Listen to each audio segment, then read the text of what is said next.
Programa A Voz do Pastor. Reflexão de Dom Pedro Cunha Cruz, Bispo Diocesano da Campanha.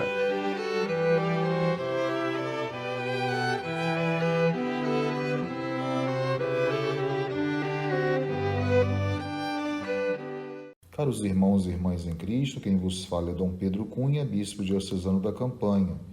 Hoje é domingo, dia 18 de setembro, e nós estamos celebrando o 25º domingo do tempo comum, cujo evangelho é o de Lucas 16, de 1 a 13. Vamos pegar alguns fragmentos deste evangelho.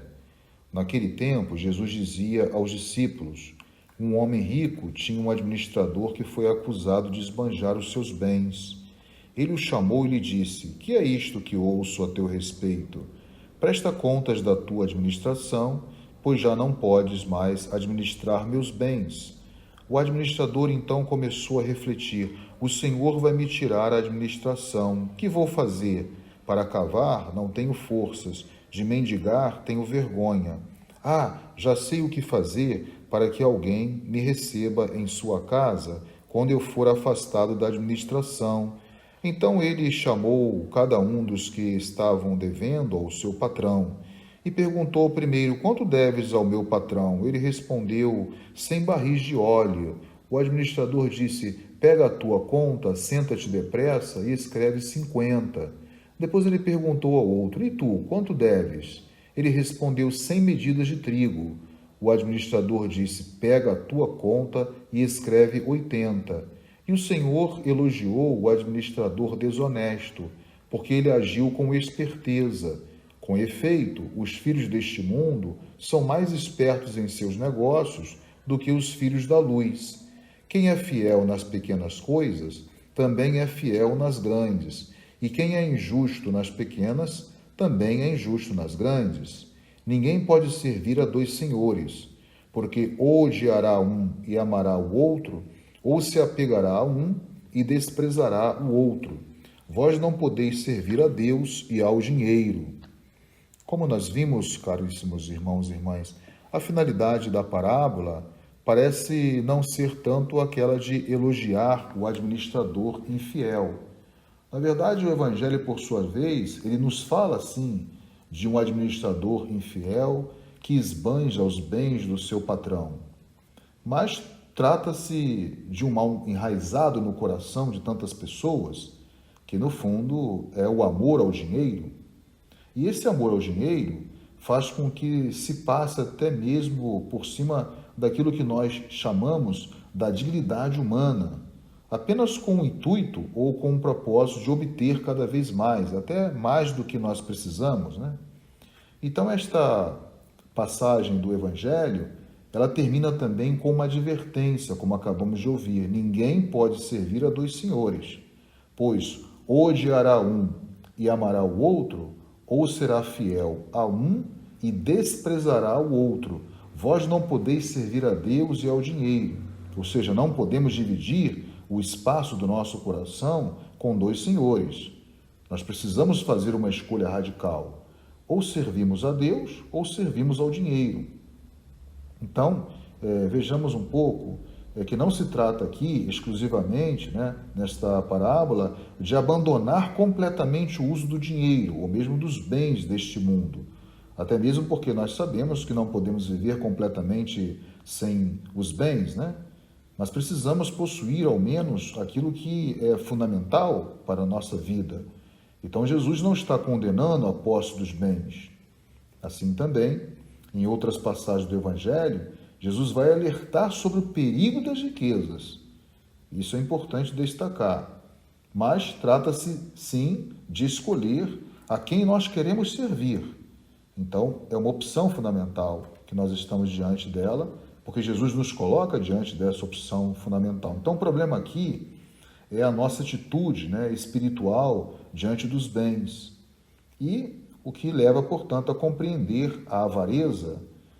A avareza, na verdade, não está simplesmente nos bens em si, mas está na nossa atitude diante dos bens. Ou seja, nós servimos somente a Deus. Com relação aos bens, nós podemos nos servir deles, mas sem deixar que eles nos dominem. Isso é importante no sentido da parábola que nós acabamos de ouvir. Mas nós sabemos que existe aquilo que nós chamamos uma doença espiritual. E essa doença espiritual pode ser chamada a doença espiritual da avareza, que faz com que o homem coloque toda a sua confiança não em Deus e na sua providência, mas ao contrário, nos bens deste mundo. Então aí está uma questão que nós temos que fazer como opção, porque a nossa opção por Cristo não pode coexistir com a avareza. Então, temos que lembrar que o São Máximo Confessor, ele já nos falou, né, das 3 causas da avareza, nos alertou também. Ele dizia que são 3 as causas do amor às riquezas: o amor ao prazer, o amor à vanglória e a própria falta de fé. Então aí nós vemos o quanto é grave essa doença espiritual da avareza, né? Nós acabamos por esperar mais do dinheiro do que do próprio Deus, né? Que nos amou e nos ama sempre, e ao mesmo tempo é Ele que nos mantém em comunhão com o seu amor, sustentando a nossa existência cristã.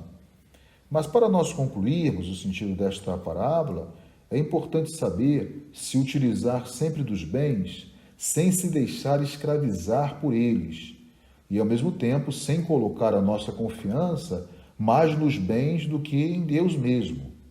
Então, pode-se tratar de uma forma de dizer que o dinheiro ele é iníquo porque ele faz com que os homens coloquem nele e não em Deus a sua confiança. E a única forma de tornar esse dinheiro limpo, ou os bens materiais limpos, se quisermos assim, seria utilizar-se deles para fazer o bem, para atender, sobretudo, os mais necessitados, né? Então é importante que nós construamos amizade, mas não com uma amizade materialista, ou a partir simplesmente do dinheiro, né? Mas o que é fundamental é nós percebermos a necessidade de nós escolhermos, em toda a trajetória da nossa vida, da nossa existência, servir sempre a Deus e não servir ao dinheiro. E podemos nos servir do dinheiro sem deixar de servir a Deus. E servindo-nos do dinheiro, que possamos partilhar, sobretudo, com aqueles que necessitam, sem que estejamos indiferentes, né, no nosso ato de caridade para com aqueles mais fragilizados e mais necessitados. Louvado seja nosso Senhor Jesus Cristo, para sempre seja louvado. O Senhor esteja convosco, Ele está no meio de nós. Seja bendito o nome do Senhor, agora e para sempre. A nossa proteção está no nome do Senhor, que fez o céu e a terra. Por intercessão da Virgem do Carmo e dos nossos beatos Padre Victor e Inha Chica, abençoe-vos o Deus Todo-Poderoso, Pai e Filho e Espírito Santo. Tenham todos um abençoado domingo.